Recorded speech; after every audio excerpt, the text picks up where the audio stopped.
Hello guys! Hello! This is for Scorpio. Scorpio, tingnan natin ang message sa iyo ng baraha. This is the last week of, parang ano siya, mix siya ng last week of September and the first week of October. So, from September 28 to October 4 para sa lahat ng Scorpio.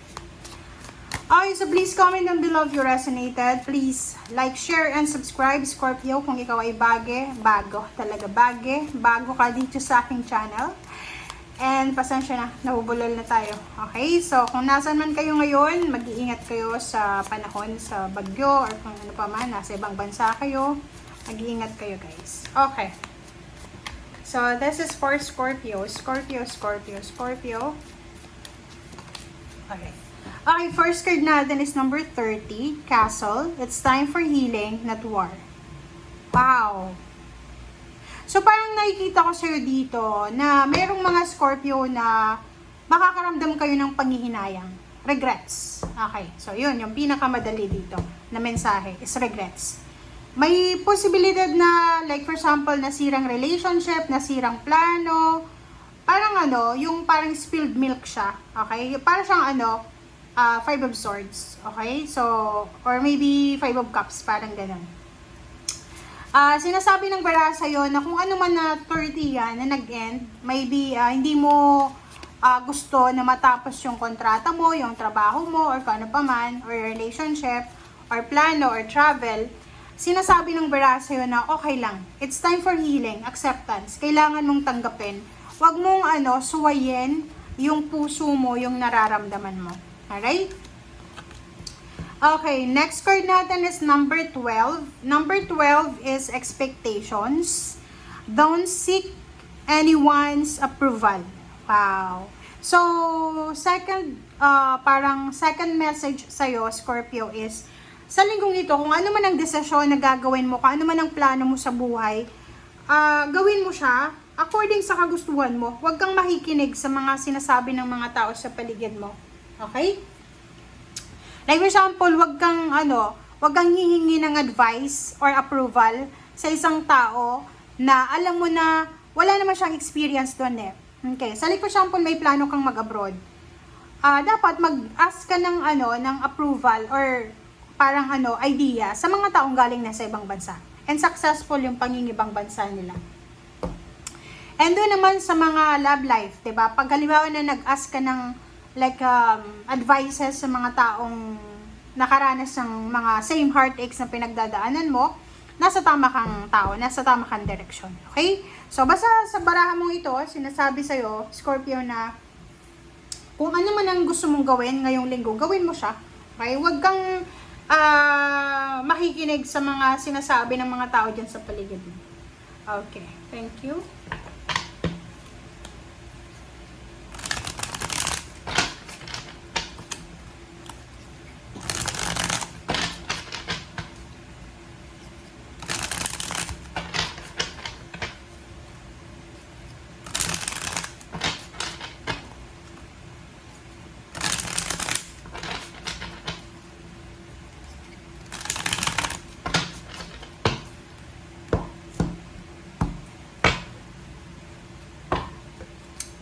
Okay. First card natin is, from the second deck is Two of Swords. Meron kang mga uncertainty na nararamdaman, confusion. Seven of Pentacles, Seven of Wands, there's a 7-7, money, okay? Page of Cups, this is a future news, future information, relationship, Nine of Wands, wow, and Two of Wands. Okay. Scorpio, makinig ka ha. Tingnan mo. Scorpio, sa ilalim mo dito is the Empress. So, sinasabi ng baraha sa'yo na marami kang decision making na kailangan pag-desisyonan, Scorpio. Kasi maraming balita dito, diba?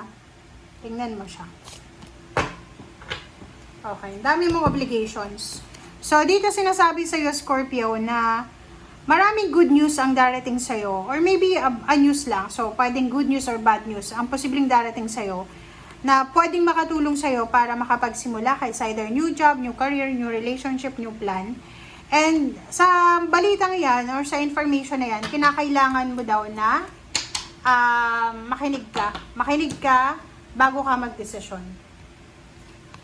And dito naman, sinasabi ng 10 of Wands, 9 of Pentacles sa Scorpio, kung ano man yan na ginagawa mo sa ngayon, business, trabaho, negosyo, travel, ano ba, partnership, collaboration na ginagawa mo sa ngayon, i-continue mo lang daw, okay? Tuloy mo lang daw kasi ito ay magdadala sa'yo ng financial abundance, okay? Okay, Two of Swords, there's parang ano dito, Gemini, Libra, and Aquarius. Or maybe there's a confusion na mararamdaman ka regarding sa pera. Like for example, yun, pera. Halimbawa lang ha. Pag-comment ka sa comment section na. Halimbawa, meron dito na Scorpio na you're planning to save money. A lot of money. Maraming pera. Planning to travel, to purchase na importante na pangarap mo, sasakyan, bahay, or ano pa man. Mag-travel, parang ganun. Sinasabi ng bara sa'yo dito na ngayong siguro sobra-sobra kang motivated. Sobrang motivation yung nararamdaman mo last week, last month, or last year. But this week, ang nakikita natin dito na medyo confused ka. Maybe nagdadalawang isip ka eh. Like halimbawa yung plano mo 2 weeks ago or 1 month ago ay iba na sa ngayon. Okay, like for example, yung plano mong pagpapatayo ng bahay, plano mong pagnenegosyo, pag-abroad, pagta-travel, ay posible siyang mabago. Kasi parang nakikita ko na makakaramdam ka ng sobrang pagod. Mapapagod ka eh. Because of, wasted energy, drain na energy, parang ganun. Possible ka, Scorpio, na makapag-desisyon ng hindi mo pinag-iisipan. So, halimbawa na napapagod ka sa linggong ito, sinasabi ng barahan na importante magpahinga. You need to take a rest. And if naman, na confused ka, parang, di ba, may confusion tayo. Nalilito tayo eh. Di ba? Nalilito ka. It's either 2 jobs, 2 careers, 2 plans. Minsan nalilito tayo because tired tayo, gutom, or may problema, emotion, may hormonal imbalances. Sinasabi ng barasyo dito na kailangan mong proteksyonan ang iyong pamilya, ang iyong relasyon, ang iyong pera, ang iyong trabaho, ang iyong plano. Okay? So, yun yung kailangan mong proteksyonan sa linggong ito. Sa kung ano man ang desisyon na gagawin mo, make sure na puproteksyonan mo kung ano yung pinaka-foundation mo. Okay? Yun ang kailangan mong gawin. Huwag kang magpadalos-dalos ng desisyon. It's because napagod ka, it's because na stress ka, or kung ano man yan, na negative energy na nararamdaman mo. Alright, 2 of Cups. This is relationship. So, nakikita ko sa'yo dito, may possible na love offer, friendship offer.